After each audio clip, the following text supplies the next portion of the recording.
ہوتی آگے نہیں بڑھتی۔ اس مینیجر نے ڈرائیور سے کہا کہ شاید یہ جو بزرگ ہے بابا، یہ جو نماز پڑھ رہے ہیں، تو ان لوگوں کی وجہ سے ٹرین رکی ہوئی، ان کا انتظار کر لو۔ آپ نے فرض بھی پڑھی، سنتیں بھی پڑھی، اور سنتیں پڑھنے کے بعد اطمینان سے جب ٹرین میں بیٹھ گئے تو اب مینیجر نے کہا کوشش کرو، تو چلانے کی کوشش کی تو ٹرین چل پڑی۔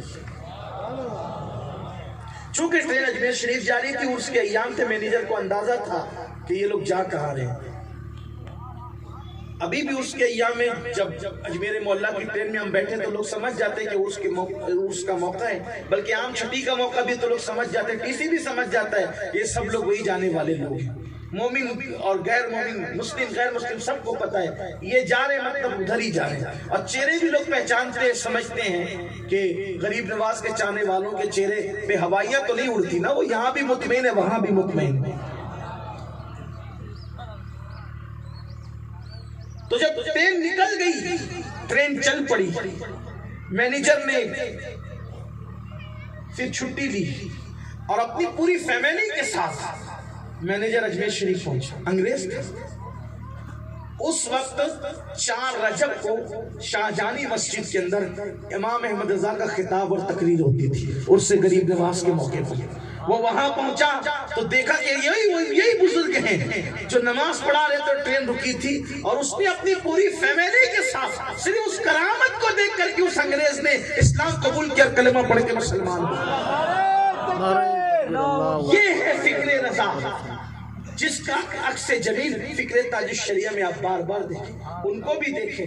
ماضی قریب کے بزرگوں میں میں نے سب سے زیادہ نماز کے سلسلے میں کسی کو حساس دیکھا ہے تو حضور تاج الشریعہ کو دیکھا۔ واللہ اللہ کی قسم اٹھا کے کہتا ہوں کہ ماضی قریب کے ہمارے جتنے بزرگ گزرے ہیں سب نماز کے پابند تھے، لیکن میں نے ان کو بہت زیادہ اجلت کرتے دیکھا ہے، بلکہ وہ اپنی اکثر نمازیں اول وقت میں پڑھا کرتے تھے۔ بہت زیادہ دنوں کی بات نہیں ہوئی ہے، ابھی 2-3 سال ہی بیتے ان کو دنیا سے گزرے ہوئے، جب آنکھوں کی بینائی اتنی کمزور ہو گئی کہ گھڑی نہیں دیکھ سکتے تھے، تو وہ بار بار جو ہے وہ سننے والی گھڑی ہوتی تھی، بٹن دبا دبا کر کے وہ وقت سنتے تھے، اور پھر جیسے ہی نماز کا وقت ہوتا تھا اول وقت میں وہ نماز پڑھتے تھے۔ سنیوں ہمیں کیا ہو گیا ہے، ہم لوگ مسلک کے دعوے دار بھی بنے ہیں، ہم لوگ مذہب کے دعوے دار بھی بنے ہیں، ہماری زندگی میں عبادت کہاں ہے، ہماری زندگی میں نماز کہاں ہے؟ یاد رکھنا، مسلم امہ اس وقت سے ذلت کی وادیوں کے اندر بھٹک رہی ہے، اس وقت سے ذلت و رسوائی کی وادیوں میں بھٹک رہی ہے جب سے ہمارا رشتہ سجدوں سے کمزور ہو گیا۔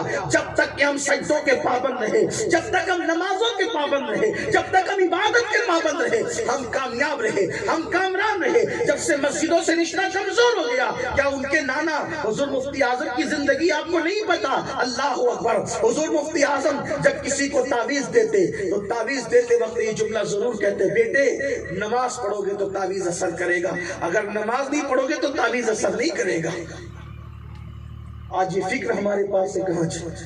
فکر تاج الشریعہ کا مطلب صرف یہ نہیں کہ ہم 1-2 باتیں اٹھا لیں جو اپنے مفاد کی ہو، جو ہمیں آسان لگے، اور جو اپنے لیے اعمال کی چیز ہوں ہم اس کو بھول جائیں۔ واللہ ہم کسی ایک چیز کو بھی چھوڑنے کی بات نہیں کر رہے ہیں آپ کو، ہمیں اپنے بزرگوں کی تمام اداؤں کو اختیار کرنا ہے، لیکن ہم نے نعت پڑھنا یاد رکھا، ہم نے باطل کا رد بھی یاد رکھا، اور ہمیں رکھنا بھی چاہیے، لیکن ہم نے اپنے اعمال کیسے بھلا دیے، فرائض کیسے بھلا دیے۔ آخری عمر تک تاج الشریعہ کی نماز نہیں چھوٹی، حتیٰ کہ عصر کی نماز پڑھ کے مغرب کا انتظار کر رہے تھے۔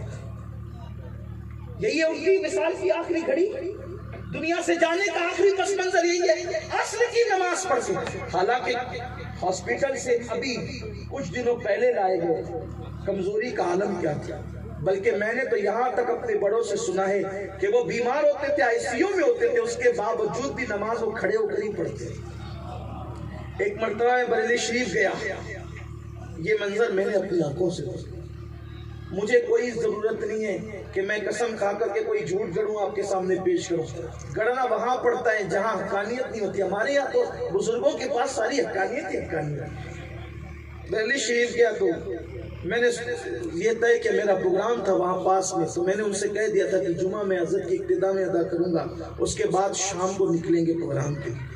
آس پاس میں پروگرامات ہوتے ہیں تو میرا شیڈول یہی ہوتا ہے کہ پورا دن میں وہیں گزارتا ہوں, پھر اس کا شام کو جاتا ہوں. اور بھی کوئی بڑے آستانے ہوتے ہیں تو یہی میرا معمول ہے کہ مجھے آستانوں سے بہت لگاؤ ہے, کیونکہ میں یہ سمجھتا ہوں کہ اپنے پاس ہے کچھ بھی نہیں, جو کچھ بھی خیرات ہے سب ان بزرگوں کی خیرات ہے. چاہے وہ مخدوم کے چوچا ہو, چاہے مخدوم ماہیمی ہو, چاہے محبوب الہی کا آستان ہو, چاہے غریب نواز کا آستان ہو, یہ سب ہمارے بزرگ ہیں. اور اللہ تعالیٰ کا شکر ہے کہ اللہ نے ان کا دامن ہمارے ہاتھوں میں رکھا. میں نے کہا کہ جمعہ ہم یہی پڑھیں گے, اس کے بعد شام کو چلیں گے. واللہ کہتا ہوں کہ ایک شخص ہاتھ پکڑ کر جمعہ کے وقت حضرت کو لاتا ہے, لا کر کے بٹھاتا ہے. اس کے بعد یہ آخری عمر کی بات, اقامت پڑھی جاتی ہے. خطبہ حضرت کے صاحبزادے نے پڑھا, اور جب نماز کا وقت آیا تو اقامت کے وقت حضرت کو اٹھا کر کے کھڑا کیا گیا. اٹھایا گیا, اقامت کے وقت حضرت کو اٹھایا گیا, اٹھ نہیں سکتے تو اٹھایا گیا. میں بالکل جب وہ مؤذن کے بازو میں ہی تھا, میں دیر پہلے سے جا کر کے بیٹھ گیا تھا حضرت کی زیارت کرنا. دیر سے پہلے سے جا کے بیٹھ گیا تھا زیارت کرنا, میری عادت.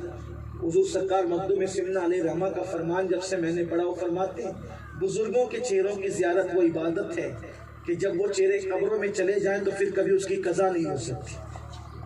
ان چہروں کی قضا پھر نہیں ہو سکتی. ان کو دیکھ کر جو عبادت کر سکتے ہو پھر کر لو. اور ان کے چہروں کو دیکھنا دلوں کو زندہ کرتا ہے. ہاں, اب تو انگلیوں پر گن لو جو چند بزرگ بچے ہیں, بزرگ بچے تو بزرگ اکثر رخصت ہو گئے. چند بچے ہیں, اللہ انہیں سلامت رکھے. جو ہیں اللہ انہیں دراز عمر خیر عطا فرمائے, اور اللہ پھر ان بزرگوں کی جگہ پھر بزرگوں پیدا فرمائے. اس لیے کہ بزرگ کہلانے والے تو بہت ہے, بزرگ بن جانے والوں کی کمی ہے, ہمارے بڑی کمی ہے.